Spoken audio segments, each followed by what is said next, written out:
Greetings from South Korea. I am Arirang News AI anchor. Here is the news making headlines today. Diplomatic efforts are intensifying to resolve the ongoing Middle East conflict and ease tensions on global energy markets.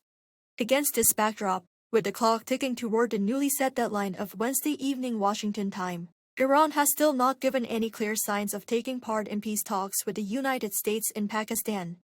As the new deadline nears, Vice President J.D. Vance and a delegation of U.S. officials are expected to head to Islamabad for the potential second round of talks. From Washington's perspective, the extension represents a final opportunity for a diplomatic breakthrough before the midterm elections. Trump has also emphasized that a further extension is highly unlikely, which means the ceasefire is now set to expire at 8 p.m. Wednesday. South Korea is set to begin providing money from its high oil price damage relief fund on April 27. According to a Ministry of the Interior and Safety meeting on Tuesday, vulnerable groups, including low-income households and single-parent families, will be prioritized for the relief funding from April 27 to May 8. The second phase, covering 70% of eligible recipients, which is about 35.8 million people, is scheduled to begin on May 18 and run through July 3. Emphasizing the urgency, Prime Minister Kim Min-seok said, "Speed is of the essence for the war-related supplementary budget."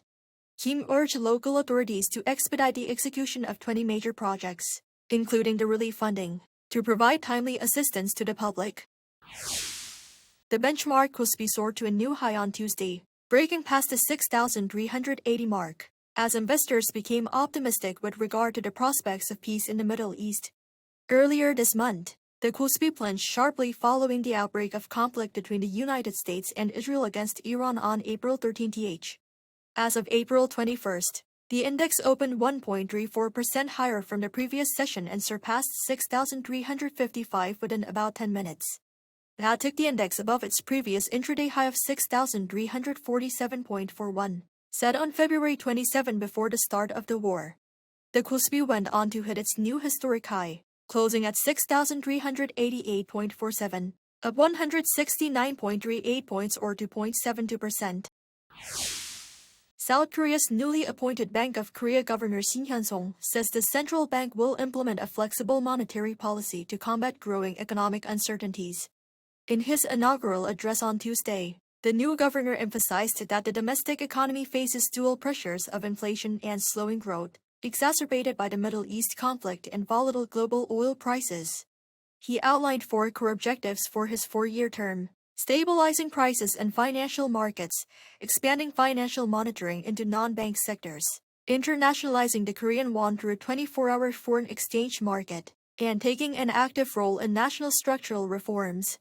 The governor added that the central bank will also push forward with digital currency initiatives, including Project Tangang, to secure a stable next-generation payment infrastructure. South Korea is strengthening its cultural ties with India through cooperation in the film industry. Culture Minister Choi Hui-young met with key figures from India's film sector in New Delhi on Tuesday local time on the sidelines of President Lee Jae-myung's state visit. The meeting featured a signing ceremony for a new joint film project tentatively titled Amor, which is scheduled to begin filming in September. The deal builds on the massive success of a recent Korea-India co-production, Made in Korea, which topped Netflix's global non-English charts last month. Minister Choi said the meeting marks a starting point for combining the two countries' creativity and industrial capabilities to produce more global hits. That is all from me today. Thank you for watching.